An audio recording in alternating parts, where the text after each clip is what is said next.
the federal government kind of turned inwards and started focusing on American citizens, how much do you think that, or how, why is it that they didn't have a better ability to prevent the two terror attacks that we're referencing? The 15 people died, and if the government is actually taking this massive apparatus that it built and designed to use on foreign entities, how did they fail to prevent the two attacks that happened on January 1st? So I think it's important for your audience that we start at the very beginning. And the beginning is January 12th, 2001 in Camp David, when George Bush sat down with Bob Mueller and said, I know you're going to catch these guys, Bob, but what are you going to do to stop the next one?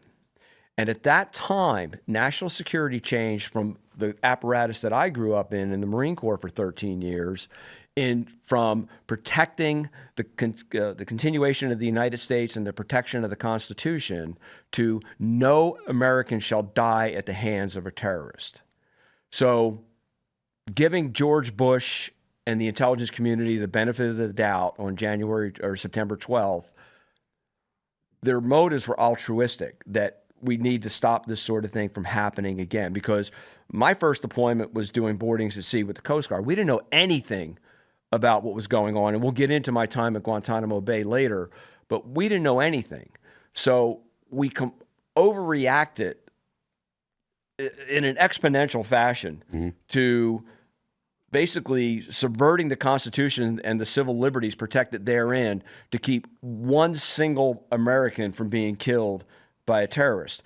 So we developed, we had the Patriot Act, we expanded FISA, and we created, we lumped the FBI into the intelligence community. Up until the Patriot Act, the FBI didn't even have an intelligence component.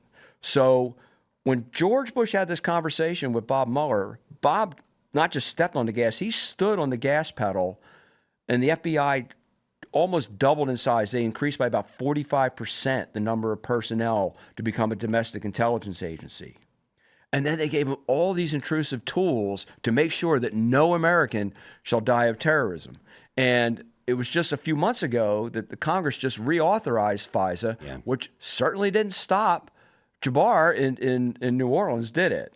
And it didn't stop the Scenario brothers in Boston, which I'm intimately familiar with. So I don't have a good answer for you, Glenn, a happy answer. Yeah. Kyle, do you have any kind of take on the failures, considering the apparatus, considering the extent that the government has gone to violate people's rights? Oh yeah. To absolutely shred the Constitution, in my opinion. They have all this technology. I mean, we are night and day beyond where we were in 2010. Never mind, 2001. So how do you think, if you were, actually a representative of the federal government, how do you justify it? Well, I used to be, so there's that. Yeah. So look, badge and gun, if you carry a badge and gun for the United States government and your job is supposed to be to protect the Constitution, you're not really protecting the Article 1 powers, the Article 2 powers. You're not protecting that there is a judiciary and how it's established. Like, that's not what your job is. Your job is to protect the Bill of Rights. And I think we should be more specific about that. I'm not 100% sure that when I swore in as an enlisted guy in the Air Force. When I swore in as an FBI agent, I'm not sure I could tell you every single, one of the first 10 and what they were. I can not only tell you what they are, but I can detail them, and I refer to them regularly now. So that's something that should be part of your training. And it really wasn't. I mean, I know they didn't quiz us on it, and I think that's important. But let me try to do this. What George just said, that change in the mission, there's two pieces to it. One, the mission changed, and we can track that evolution. And it's about 8 years-ish each time, times 3 gets us to 24. So from that period of time, we started off looking for international terrorism, people overseas doing bad things overseas and trying to bring them to us. That ran out. Also, we had a military that was over there doing some good work. So the GWAT actually, whether people like it or not, people are into war, the fact of the matter is we tied up the enemy overseas and they couldn't bring it to here as easily. Which was the argument that was being made a lot at the time. And again, whether people like it or not, fight them over there so they're not fighting here. It's very effective when it comes to eliminating or slowing down the spread of international terrorism. And that's what it's called inside the FBI. That's what the investigative agencies call it, IT. Okay.